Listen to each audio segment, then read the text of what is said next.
Shazam issue number 2. That's right, folks. The Captain is once again gracing our comic book lives because that's what's happening. He's no longer going by the name that he says when he turns into the character he's named after. He's now the Captain. We're getting rid of the Captain Marvel. He's just the Captain. That's who he is now. That's what we're doing. And you know what? Sure. I'm fine with that. It makes complete sense to me. I guess. What else are we going to call him, really? I don't know. It's kind of cool. This book's really fun. Wade and Maura are like a match made in heaven for some reason, like the classic storytelling of a Mark Waid mixed in with like the fun, bubbly artistry of a Dan Mora. It's so good and makes for something really cool. The end of the last issue, Billy was fighting, stopping some evildoers from doing some evil, and suddenly he just like snapped at the crowd and like changed his voice to like yelling at people. He doesn't know why that happened. Very strange. So when he comes back home, he's being accosted by like his entire siblings. They're like, "What did you just say?" And he's like, "I have no idea. It was strange.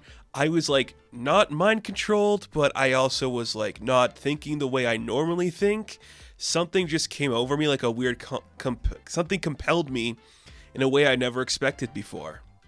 You know, the kids are all trying to figure out like what that could be. Pedro's like, "Well, were you mind controlled? Was it like the worm, Dr. Mind?" And Darla's like, "Is it because you have all the Shazam power?" "No, that's not it. There's something else that it's going on and I don't know what it is." And he's just getting very frustrated, like something happened, I don't know what. It was just weird. And suddenly there's a knock at the door and they're like, "Oh great, just what we need is something else to distract us from whatever's going on." And when they open the door, it's a T-Rex in a tux. He's got a monocle and a top hat and he's like, "Good afternoon." And it's like, what? Why is there a T-Rex here? Oh, this guy is familiar with Billy because of the events of the previous issue. Do you remember in the last issue when Billy was helping some like space dinosaurs get back to space? Well, turns out he didn't fill out the proper paperwork. Oh, that's so funny. So this guy just slams a briefcase down. He's like, "Because you performed this feat without filling out the proper intergalactic paperwork, for starters, you repaired their spaceship using magic instead of science. We have strict rules against mixing the two, and that's just the beginning." So Billy's in trouble for using his magic to help these dinosaurs build their spaceship to leave. And now, like, one of their accountants is showing up on his doorstep to fix that. Hilarious. That is some funny stuff. That is just classic hijinks for this type of book. It's incredibly funny, and I love every second of that. It's awesome. That is so funny and unique, and I love it. What a cool idea. But Billy's just like, I don't want to deal with this. So he leaves. He starts walking away. Freddy tries to catch up with him, and he's just like, "Dude, we'll figure out what's going on with you. Like, it's not a big deal. Like, it happened before. Things like this happen all the time to superheroes. We'll figure it out." They're just walking down the street, and suddenly they're passing by the museum, and there's some villain inside trying to take control of everything. It's Psycho Pirate, who, okay, that's an interesting... Okay, Psycho Pirate. When did we see him last? I can't remember. Did he play a big part in Dark Crisis? I can't remember. Have we seen him since then? Maybe. It feels like he's been popping up a lot recently.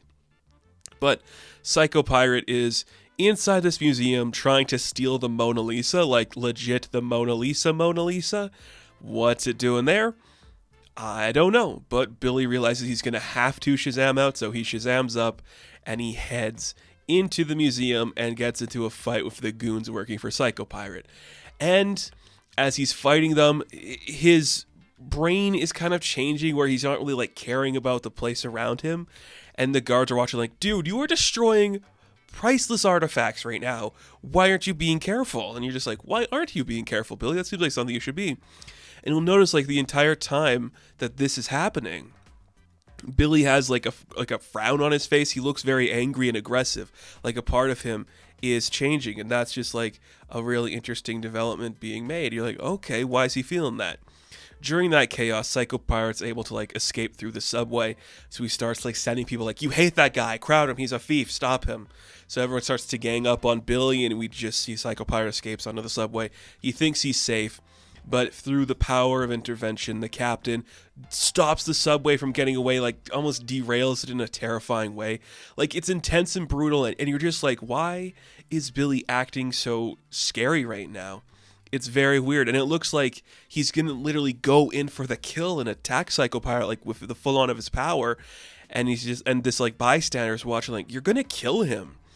Billy's like, so what? So you just see before he sends the bolt to actually kill Psycho Pirate, he jumps in front of it and stops it from hitting him. And he's like, whoa, were you altering my mind? Are you the reason I can't think straight? Like, you can alter people's minds like that. It's gotta be you. But you see that Psycho Pirate's like, no, my mask is off. I'm not controlling you. That was something else. What was it? Who's to say? There's something larger at play going on of Shazam, and we don't know what it is.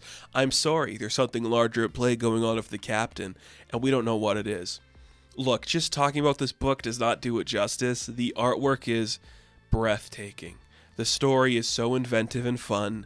It's so well written. It's such a good use of the character of Shazam. It's fantastic. I'm sorry, once again, it's such a good use of the character of the Captain. I'm going to do that a lot, I could tell. But you just see they saved the Mona Lisa. A lot of other stuff was damaged in the museum. A lot of artwork. And Billy's like, okay, I don't know what just happened. I almost killed a guy. I destroyed countless paintings. I ruined everything. Every time I try to be the Captain, something bad is happening. I'm never saying Shazam again. I'm done. I'm just not doing it. I can't be a hero if I can't control my actions. And I don't know when the next line is going to be crossed. So this part of the book ends with Billy being like, okay, that's it. I'm never saying the word again, ever. No more Captain, even though the Captain just got here. That's where that part of the book ends. That's not the end of it, because I guess, are we going on hiatus now? Because this book is coming out in June, and then the summer thing that is happening at DC is Night Terrors. So are we stopping the ongoing books to do Night Terrors for a couple of months? Hard to say, but we have one epilogue at the beginning here. It's the Rock of Eternity. Freddy shows up. He's like, okay, so some weird magic people gave Mary her own superpowers, so she's like her own entity. Maybe if I find something just crawling around in the Rock of Eternity, I can have my own superpowers. Maybe I'll find something. I don't know. Who's to say? I'm just going to look around the Rock of Eternity, and if something pops up that could give me superpowers, I'm going to use it. As he's doing that, he starts to hear voices, and he's looking around. And in the Rock of Eternity are all of the gods that bestowed the powers into Shazam. So you have Mercury and Zeus and Solomon and Atlas. Who's the one I'm forgetting? Hercules? Yeah, I don't know. They're all talking. Like, oh, what are they doing? And it looks like they're talking about Billy. It looks like they're having like a fight and controlling Billy in different ways to see who's going to be the one to control him in the end.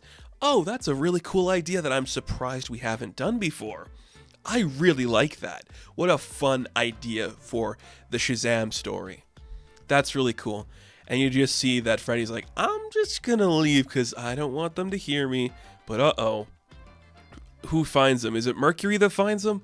One of them finds him. The speedy one finds him. He's like, huh, looks like the champion has sent a spy to spy on us. This is unfortunate. What's gonna happen? I think one of them's gonna give their powers to Freddy, and we're gonna have Freddy be his own person now. That's kind of cool. And after that, we have another epilogue at the family home where we see this is all focused on Mary. She's like, boy, after a tough day of homework and dealing with a dinosaur doing taxes in our backyard, I just want to veg for a bit. So she picks up a game controller just to play a game, and she falls asleep. And it says, to be continued next month in Shazam Night Terrors. So I guess we are stopping for a minute. I wonder if that Wade's going to write that one, or if that's going to be Mary focused, so it's going to be a different writer. I don't know. Very interesting. This book's really fun.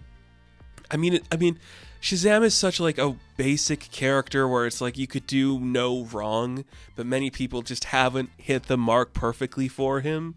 So when you have something like this that feels genuinely special and unique and looks so good, it feels like a top tier book that could grow into a top tier book even more. And that's really exciting. I encourage you all to read this. I think it's very fun and pleasant in trying something very interesting with the character. I do dig it a lot. And those 2 epilogues lead me to want to see some interesting stuff. I still don't know how far into the weeds I want to get doing stuff for Night Terrors. I feel like I could do it all at once or do it not at all. I don't know. We'll see. But that's kind of cool. Good stuff all around. So, Shazam issue number 2. I'm going to give an 8 out of 10. Now, thank you all for watching this review. Be sure to like and subscribe to the channel. As always, you can check me out on Instagram, TikTok, and Twitter. And as always, I will catch you in the next one. Have fun, stay safe, good luck.